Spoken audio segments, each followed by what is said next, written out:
Hello and welcome to Ocean Witness, the series where we grapple with some of the biggest issues relating to our seas. I'm Sophie Duca. And I'm Simon Watt. And today we're looking at industrial fishing.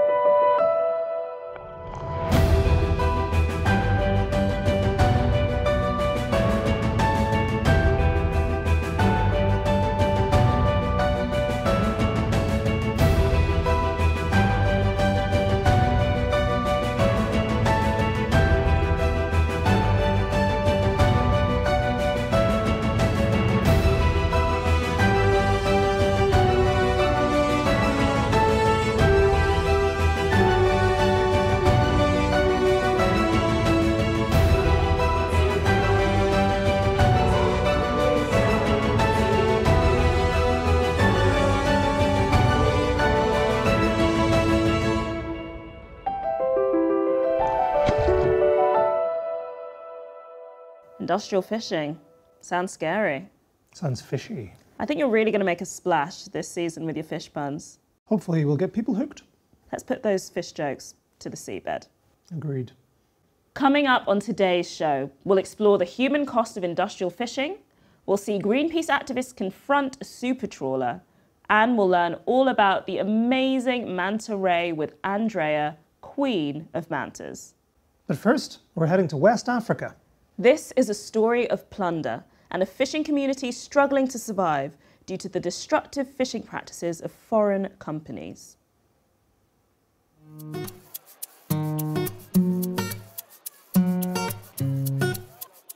Mon nom c'est Alassane Gueye, j'habite à Bargny. La pêche pour moi signifie ma vie parce que j'ai été baptisé par l'argent de la pêche. Oui, le poisson est la principale source de nourriture car la quasi-totalité des Sénégalais vivent dans le secteur de la pêche avec un besoin en protéines animales de 28 à 29 kg par personne et par année.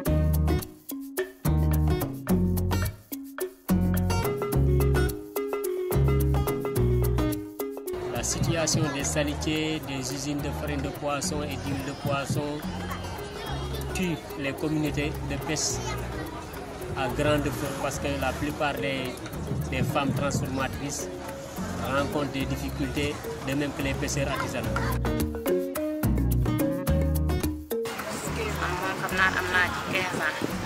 ndax usine bi bu ñëwee fii ci suñu siin bii dina yàq suñu liggéey dina yàq suñu koom-koom ndax ñun ay jigéen rek lañu siin rek la ñuy liggéey siin nag jën boo dégg xam ni jën a tax ñu koy wax te usine bii ñu ne usine mu kaar bàyyiwul dara ndax dégg naa butit sax da koy jënd butitu jën bu nëpp da koy jënd usine boobu moom bu taxawee fii lu ñuy yokk lu ñuy wàññi te d'accorduñ ci tey bëgguñu ko tey bëgguñu ci ëllëg ñun jigéeni siin di waaw man maa ngi tudd Maymuna Sabali nekk fii ci tan bi Joal Fadiouth kan usine bi mu tëj ña fi jóge usine bi ñun waa Joal Fadiouth ñu ngi jooy na fi jóge te ñëpp a koy jooy nag fii ba Mbuur ñëpp a koy jooy. J'aimerais dire au monde sur la situation actuelle que les problèmes se sentent de plus en plus et que la quasi-totalité des jeunes qui s'activent dans le milieu de la pêche ont tendance à quitter le secteur parce qu'ils ne trouvent plus les revenus nécessaires pour nourrir leur famille. mënatuñu toog seen dëkk mais dañuy dugg si ay gaal dem bitim réew loolu moo li causé immigration clandestine loolu bokk na si. pêche bi amul solution amul dara lu neex waaye def bato heure bu ne la ñuy dugg si géej Sénégal di ko piller guddi ak bëccëg boo demee Mauritanie tey. Les autres communautés doivent se réunir. C'est en se réunissant qu'on peut atteindre le maximum de résultats en termes de sensibilisation, de combat, pour que les communautés qui s'activent dans ce milieu ne soient plus vulnérables. And now, to tell us more about the situation, we are joined from Greenpeace Africa by Dr. Ibrahima Cissé. Hello, Ibrahima. Hello. Hello. Why are the local people in West Africa going short of fish? The situation in West Africa is a bit complicated because the fish is going to export first, is going to fish meal plants, and is going to all this. What is not evaluated is the illegal fishing activity in the region. So you have a lot of vessels that are fishing without having right to access to fish. You have fish meal industry that in the region, they're about 50. It's a lot for the stock here. So it's a huge number of fish stock that is going outside going outside the region, while the community cannot have access to fish. And all this situation, you add the issue of climate change, because the temperature of sea is growing. You have some change on the dispersion of the fish stock. Scientific studies shows that the artisanal fishery activity is 40 times more important than industrial work. It means when you evaluate the chain of value from the small scale boat where you have around 10 people, you have the family behind in the beach waiting to take the fish to process it, to sell it in the market. You have people take it in the inland. So all these people depend on this activity. So the impact is huge compared to the vessels, to the industrial vessel. So what we do in Greenpeace, we try to show that all these people depend on the activity on this small scale boat. To dive deeper into that, how do you think we could fix this situation? What work is Greenpeace undertaking? As Greenpeace, we are requesting from the government to publish the list of vessels fishing in Senegal, so we can know who is fishing and who has right to fish in Senegal. We are also requesting the shutdown of fish meal factories, and to be clear that fish meal factories cannot use fresh fish or fish that is for human consumption to process it to make fish meal and fish oil to feed livestock and this aquaculture and pigs, etc. in Europe and in Asia. And we say this is not ethical. Because when they come to the market, they put a better price, so the fishermen prefer to sell their product to the fish meal factory, and the women stay without having access to fish. So this is not a good situation, and it impacts a lot to these women because they used to have this activity to have some money for their family, to support their kids, etc. We are also requesting a decree to recognize women processors' jobs in Senegal, so they can have the same right like everybody working in any institution. The last thing is we think that the West Africa region needs a management body to ensure that the share stock and the illegal activities, the illegal fishing in the region can decline and can stop, and the share stock will be managed sustainably for the benefit of community and people that depend on them. Thank you so much, Ibrahima, for telling us about the situation in West Africa. Now we're going to get to grips with a particular kind of fishing vessel, the super trawler. Sophie, what's a super trawler? So, super trawlers are fishing ships that are over 100 meters long, and they fish by dragging huge nets behind them. And this form of fishing, well, it's horribly destructive. Yeah, super is not a good enough word. They should call it large and awful. This summer, the Esperanza headed to the North Sea off the coast of the UK to send a very powerful message. Super trawlers could be described as floating fish factories. Their idea is to go out, suck up hundreds of tons of fish, process them, pack them up, and keep fishing. In actual fact, you could fit about a dozen jumbo jets into one net. You have to stand back and think about that, just how much fish these vessels are capable of catching. Oh, it's like a pack of wolves surrounding a three-legged caribou. Tracking these vessels down now, thankfully, is actually much easier than it used to be. not surprisingly, we found the Helen Marie fishing like there's no tomorrow. We're going to come up close to her, see how much gear she has in the water. So, are you aware that you are fishing in a marine protected area? That we are asking you formally now to retrieve your fishing gear and vacate this marine protected area. Can you copy that transmission over?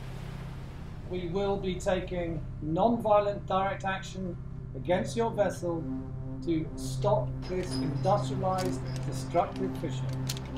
I understand that you are not responding. That is Esperanza standing by in 60. Out. Okay. Deck breach, this one understood. We are still 2.3 miles away from the Helen Mary. When we think about fishing, about fishermen, about how brave they are to go to sea, it's actually come a long way from a roughy-tufty guy in a pipe and a small boat bobbing around on the seas. These things are spaceships. They have technology behind them. They can hoover up thousands of tons of fish in one go. There is simply no comparison to them and what has gone before. Yeah.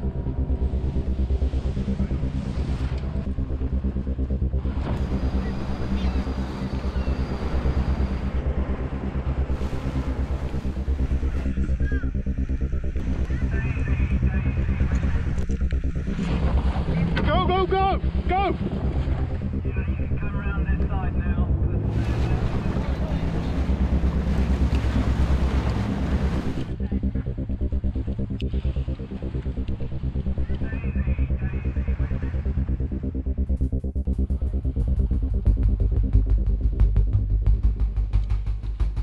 The world is 70% oceans. We just simply can't afford to allow this to happen any longer. We need to get tough. We need to have legislation with teeth, and we need to stop these modern day pirates, because that's in actual fact what they are. They are strip mining our oceans bare.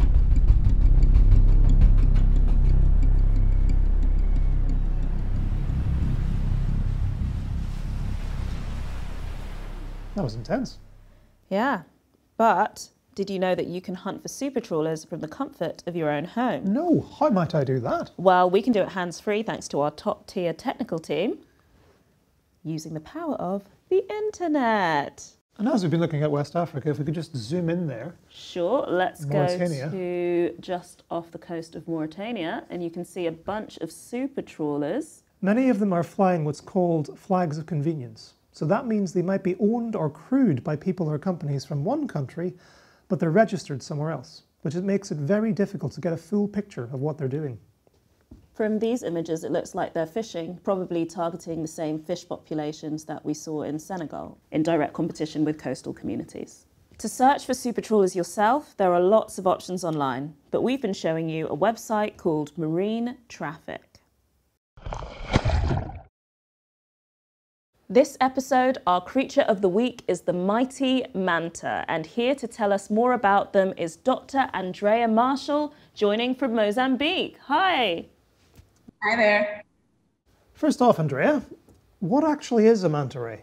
Well, manta rays are fish, but they're cartilaginous fish. So their skeleton is comprised of cartilage, not bone. So like the same stuff in your nose or in your ear. And that's what makes them so flexible and wonderful. But yeah, they're relatives of sharks, but instead of being kind of cylindrical, they're flat. Flat sharks. Perfect.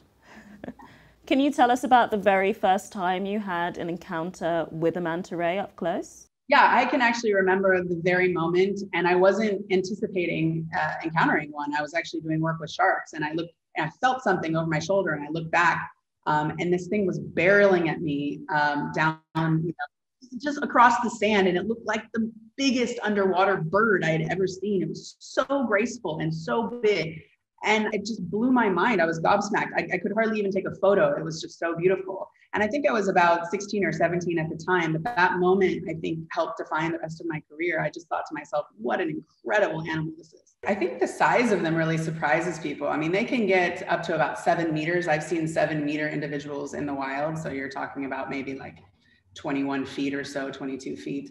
And it really does feel like some sort of alien spacecraft. You know, they can blight out the sun when they go over you, and Luckily, they're very gentle giants. Otherwise, it would be incredibly intimidating because they're very, very large. How do you distinguish different manta from other manta? How is it easy to tell them apart? That's actually, it's actually really fortunate because every single manta has like a different pattern of spots on its underside. It's very similar to like the human fingerprint. We call them belly prints because they're on the stomach. And luckily you can actually really differentiate between different individuals really easily. So I can, all of the 1,000 mantas in our population here in Mozambique, I know by sight. Maybe not all of them around the world, but certainly the ones here in our population we can recognize. Well, if you're going to recognize them, I have to ask, do you have any favorites? Yeah, I do actually. I mean, one of the fun things about them is it's almost like the ink blot test where, you start to see different things in the spot patterns over time. So you can kind of name them accordingly. And I suppose my favorites are the ones that have, I suppose, the silliest names. We have Dracula. I have one that looks exactly like Homer Simpson's head. I have one that has a 5, a 0, and a bite mark out of it. So I called it 50 Cent. Yeah, we have a lot of really fun mantas here. That's incredible. So you know the manta locals in Mozambique pretty well, but how well-traveled are manta rays in general? Do they go very far afield from their homes? Yeah, I know this population really well because I've been studying it for about 20 years. And part of wanting to learn more about this population led me to start finding out how far they travel. Do they stay in Mozambique all of the time, or are they traveling abroad? So we started using this really advanced technology, these like satellite tags, maybe 20 years ago before anyone else was really doing it. And you basically put these little tags on mantas. It tells you where they are every about 10 seconds. It takes all kinds of information about them around the water that they're swimming in, and you can reconstruct tracks and tell exactly where they go. And they go thousands and thousands of kilometers in different directions. And when we first started putting the tags on, we thought they were surface dwelling animals, and they started making dives of up to, over 1,000 meters from the surface. So they became overnight one of the deepest diving fish in the world as well. So yeah, they are athletic animals that travel the world's oceans regularly. I mean, not across ocean basins, but they travel up and down continental coastlines and things like that. Could you tell us what are the threats to mantas like this? Yeah, unbelievably. I mean, these are such giant and gentle animals. They're everyone that dives with them, they're great for tourism. You would think that everybody loves mantas, but unfortunately, just like the sharks, there's a huge trade for them. And in the case of a manta, they actually extract the gill plates in their mouths that they use to filter all of the little, plankton that lives in the water. And there's a trade for that in Asia. And so they're being harvested unsustainably around the world, and populations are crashing, so much so that they're really considered a threatened species globally now, or all of the species are considered threatened now. And there's also a lot of indirect fishing pressure. So people that may be fishing for something else like tuna, where they're captured incidentally. But there's a lot of other impacts to them too. We definitely think that climate change is going to play a role, and ocean acidification may impact their food supply in the future. But even just how we're developing coastlines, we're taking away all of the habitats they have along coastlines and replacing them with, cities and jetties and inlets and bays. And, so we're having a huge impact there as well. And also all the boat traffic. We're seeing a lot of boat strike injuries to the mantas as well. So there's all kinds of threats they face. And one of the newest cryptic threats is the impacts of microplastic, which we've just shown last year that mantas are actually ingesting this plastic and are probably impacting them in that way as well. So we can see why we want to protect these animals. What can actually be done? Well, we've been working really hard on that exact thing for the last 10 to 15 years. We've studied all kinds of aspects about them so that we can list them on the international conventions like CMS and CITES to prevent their trade. And now we're working country by country to try and protect them. We've actually are just about to announce in Mozambique now that they're formally protected now after about 20 years of lobbying efforts here. So, you take it country by country, but the most important thing about mantas and other large marine animals, whale sharks, things like that, is we have to create really large marine protected areas in order to provide enough protection for them, because they move around, as I told you before. Thank you so much, Andrea. That was extremely enlightening. You're absolutely welcome. It was a pleasure. Now, it's not just the environment that suffers when illegal, unreported and unregulated fishing takes place. There's an increasingly terrible and human cost too. In the high seas, far from scrutiny, some shocking human rights abuses are taking place. Poor migrant fishers from Southeast Asia are often drawn into modern-day slavery at sea. Here are some of their stories. And just a warning, that this video does contain images of human suffering that some viewers might find distressing. Orang makan ikan tuna, sashimi yang harganya mahal, apakah berpikir ini dari mana? Bagaimana proses dan ada perbudakan ataupun pelanggaran, ikan itu nyuri atau tidak?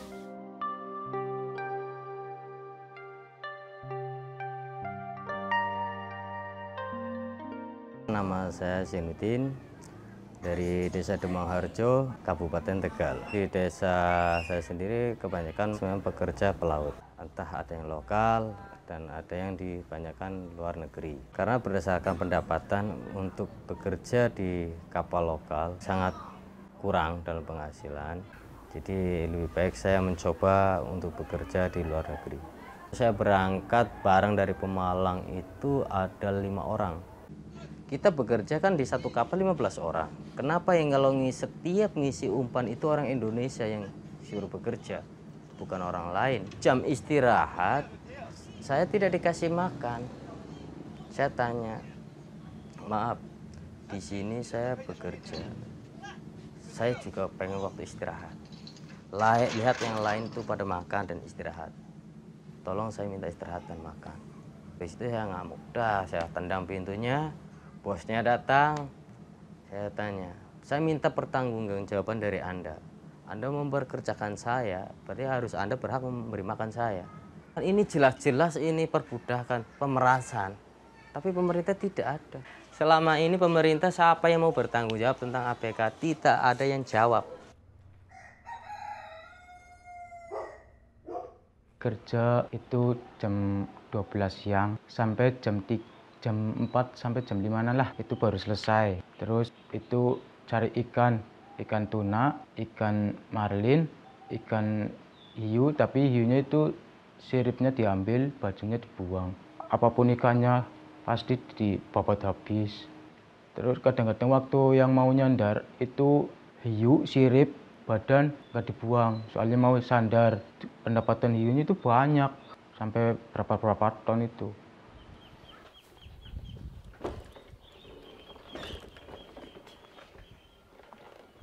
Kerjanya itu sampai minimalnya itu jam 6 pagi, jadi 12 jam itu belum dengan packing. Ya sekitar 15 sampai 18 jam itu. Itu berlangsung cukup lama ya untuk cumi itu karena memang pas musimnya. Tapi di hari berikutnya mulailah mencari ikan dengan jaring kan, dengan jaring. Itu tidak berlangsung lama, cuma 1 minggu. Kemudian mungkin dapat informasi dari kapal yang beroperasi. Ini cumi lagi banyak. Akhirnya beroperasilah cumi. Tidak bisa itu yang namanya troll itu bertahan lama, itu nggak bisa. Padahal di situ udah dijelaskan di PKL kita itu kapalnya kapal troll, kapal jaring.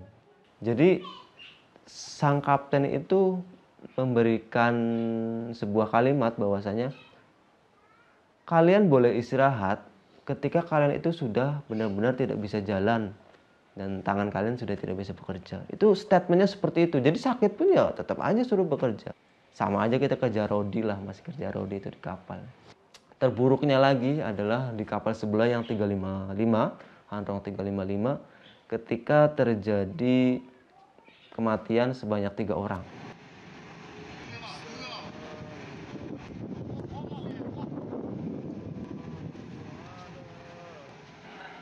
Disebabkan oleh makan yang expired, itu dijelaskan oleh dokternya, makannya expired, kemudian minum air yang tidak layak minum, itu kemudian dengan dalam jangka waktu yang lama, hampir 6 bulan kita itu minum dengan air embun yang keluar dari AC, bayangkan. Itu kita buat untuk masak, untuk minum, untuk mandi. Karena apa? Kita, ABK dari Indonesia dan Filipina itu dibatasi untuk pemakaian air bersih. Nah, kemudian selang 2 bulan, 1,5 bulan dia meninggal lagi tuh. Singkat ceritanya sama seperti itu, dibawa ke rumah sakit ketika sudah parah, sudah pingsan, sudah step di kapal, sudah sampai keluar busa. Ketika meninggal itu, si kapten kapal itu enak sekali ngomong dengan bahasanya dia. nggak apa-apa meninggal, yang penting keluarganya itu dapat uang dari kami, seperti itu. Berapa harga nyawa yang bisa terbayarkan gitu loh dengan uang itu. And joining us now from Jakarta is Greenpeace Oceans campaigner Arif Nasution. Hi, Arif. Arif. Hi. The footage we just saw, Arif, was very shocking, and you've been working on a campaign to try and understand and investigate exactly what's going on. Can you tell us the extent of these abuses? Yes, if you could imagine, in every oceans we have Indonesian migrant fishing crew working on board, yeah, either in the Taiwanese fishing vessel or maybe Chinese fishing vessel or maybe in European fishing vessel. So in our numbers, at least roughly there are 200,000 Indonesian fishers working abroad, and some of them, about 75% is working on the fishing vessels. And what makes Southeast Asia in particular such a hot spot for this kind of exploitation? Yeah, there are two main points that actually we need to rely on. The first one is the environmental degradation also in our region. So because, if our environmental, maybe let's say coastal fisheries is being exploited so much, yeah, by the mining, also by pollutions, so there is less of job, yeah, less of fish that can be fished by our people. And then they need to face another reality. They need job, yeah, they need food, and then come up with some opportunity to working abroad. Can you take us through the sort of timeline of people ending up on these boats? How do they get there? The general pattern of this one is that they try to find the fisher from the small village. Let's say in north of Java Islands. They spread the brokers, we call it, and the brokers try to find the fishers, yeah, and then they give them some promise. If you could join or working on the fishing vessel, you can be paid well, you can get well conditions, but all of those promises actually is not true, because most of them cannot get their paid salary, even maybe even written in the contract, but they don't get any salary payment in exact amount that already written in the contract. So it involves so many deceptions and also exploiting the vulnerabilities of those people, and then because they need a job, and then they just receive the job offer. But actually, when they arrive in one boat or one in a fishing vessel, they cannot escape anymore because they're already in the boat. So I think that's situation, that's a common situation that we found based on some our investigation and also our interviews with the fishers. Yeah. It seems from what you're saying that environmental justice and social justice are going hand in hand, and a strong global ocean treaty would help us respect both the ocean life and human life. Yeah, it's very valid, because I think why we need a call, yeah, to a global high-seas protection is not only because we want to save the whale, or to save the shark, or save our pristine ecosystem, but also is for our human beings. If we can ensure the ocean protection better in the high seas, we are also can do better in our coastal ecosystem. So I think it could go hand in hand, and we need to see this could be achieved, yeah, because if we ignore the social aspect of those high seas protection, I think we cannot answer the basic principle that we need to save our humanity. Thank you so much, Arif. Thank you, Arif. Thank you. Thank you so much. And now it's time for Life on Board, and we are going on board the Esperanza to meet deckhand Victor. We're the people of the ocean. I grew up running on white sandy beaches, fishing. My name is Victor Pickering, and I'm from the Fiji Islands. And there was this moment that in university we had a Japanese lecturer who was trying to teach me all these knots. And then I told him, like, I'm not in for your knots, you know, because I'm not going to end up on a ship or all these things. And well, life turned and it ended up to be on a ship as a deckhand. I studied marine science, fisheries, marine resource management. I felt like I needed to do more for the ocean in terms of policing. So that was my main focus, because I saw the threats that was happening around me. So I joined the ships in 2013, so it's been quite a long time now. I've been old.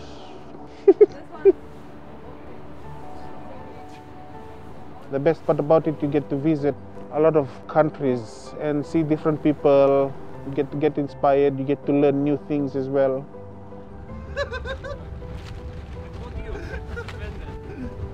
Every country should protect their own ocean, because protecting your own ocean means protecting your people.